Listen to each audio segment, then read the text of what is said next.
my name is Amanda Prem, and today I will be presenting the psychological analysis of Gregor Samsa. Okay, so my purpose of this topic is to analyze Gregor psychologically. I will be presenting different mental illnesses that Gregor could have possibly had during the course of the novel, and I will be backing up these inferences with textual evidence. Okay, to begin. Psychosis is a mental condition that causes the patient to be disconnected from reality. This affects 3 out of every 100 people, and it's mostly predominant in young adults. Now, we don't know Gregor's specific age, but we do know that Greta, his sister, is 17. We also know that Gregor is older than Greta, therefore, he falls under the category of young adults. People with psychosis experience mostly delusions and hallucinations. A delusion is when an incorrect belief or impression is firmly supported even though there's no proof against it. There are many types of delusions. An example would be somatic delusions. A somatic delusion is when a person believes they're ill when they're actually really healthy. Hallucinations are a false perception of reality. So basically your 5 senses are misleading. I will be now doing a brief analysis on a piece of artwork created by a psychotic patient. My goal in this is to broaden my audience's knowledge on psychosis. So this is a painting. It's called The Starry Night, and it was created by Vincent van Gogh. Notice how the stars and moon are illuminated more than usual. Van Gogh had a mild case of psychosis. It's evident in his picture with the distortion of light. It affected his vision in the way he perceived the world.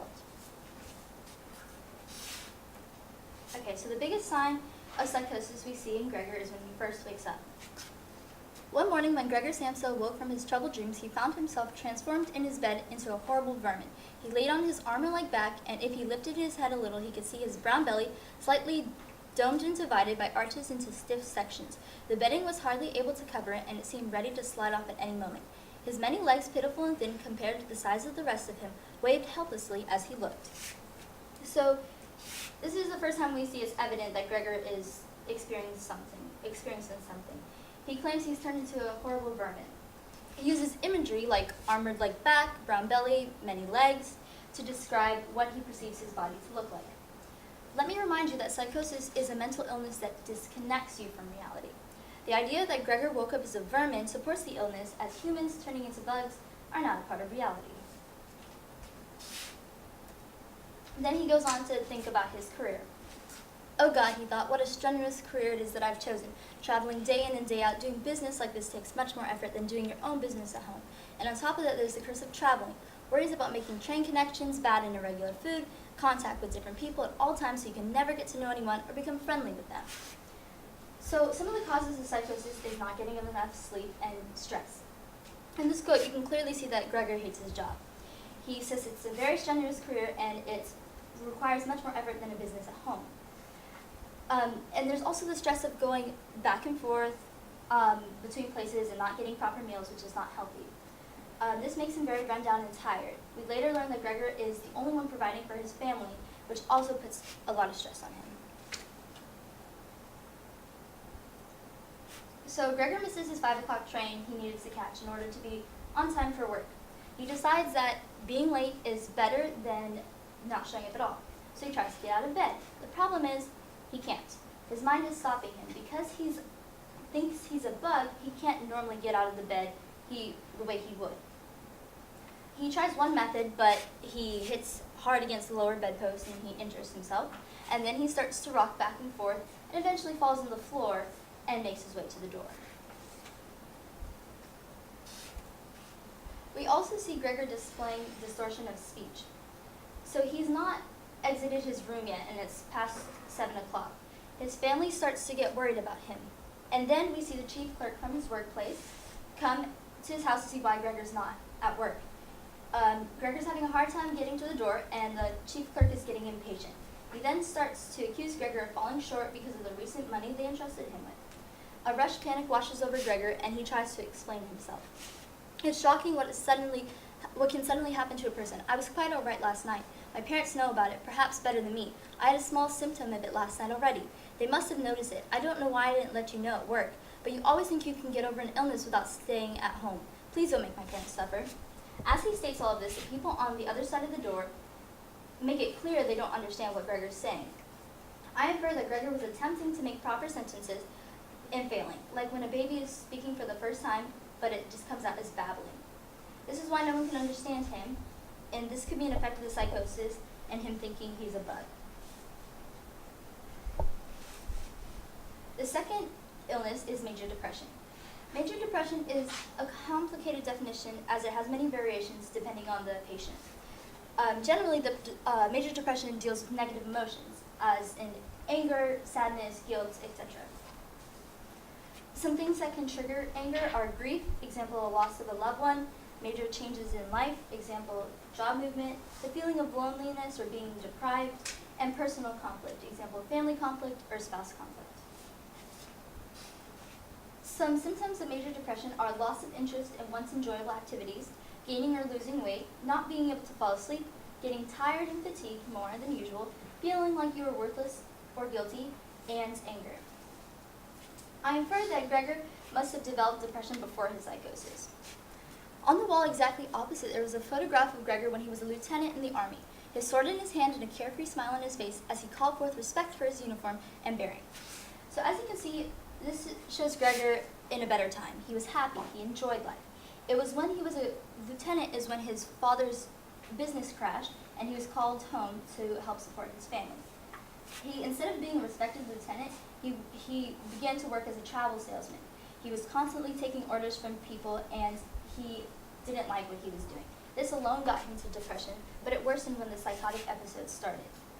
So after he made his big debut to his family as a bug, he was shoved back in his room. So he was all alone in his room just with his thoughts. Just yesterday, his family was concerned about him, wanting him to open the door, seeing if he was okay. But now that he's a bug, no one's coming to see him. No one cares. The previous morning, while the doors were locked, everyone wanted to get in there to him. But now that he opened one of the doors and the other had clearly been unlocked sometime during the day, no one came and the keys were on the other side. So this quote solidifies the fact that no one wanted to see Gregor, and as the keys were on the other side, it was more easy for them to get in. They weren't waiting for Gregor to open the door. As a reminder, one of the symptoms of major depression is feeling like you're worthless and guilty. These two quotes show exactly that. The first quote talks about him feeling ashamed of himself. He crawls under the couch and immediately feels at ease as no one sees him and no one's able to view his presence.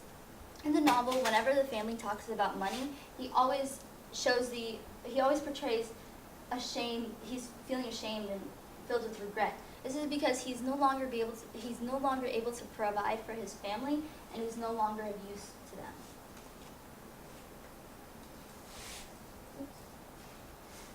Gaining or losing weight was one of the symptoms for major depression. In the novel, you see Gregor's eating habits change drastically. In the beginning of his journey as a bug, his sister brought him his favorite food. He goes to eat it, but he immediately retracts, and he thinks it tastes horrible. She sees that, so she brings a whole tray of different foods, fresh and stale. He immediately goes to the stale ones and pushes away the fresh ones as it smells horrible to him. This is obviously not good for the body, as the body needs proper nutrients to stay healthy. If he's eating stale foods, he's not getting that. And then later on in the novel, you see that his eating habits get worse. He eventually stops eating, and his body gets weaker and weaker. But when he cuts off his food source, his organs slowly become dysfunctional. Gregor portrayed another symptom of major depression, which was anger.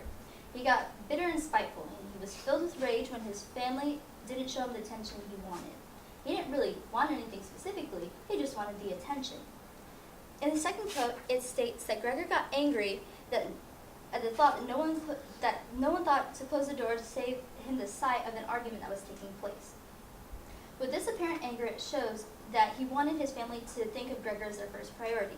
If that was the case, their thoughts would be to the effect of something like, "Oh, let me close the door, poor Gregor, he's going through so much. I want to save him the sight of this."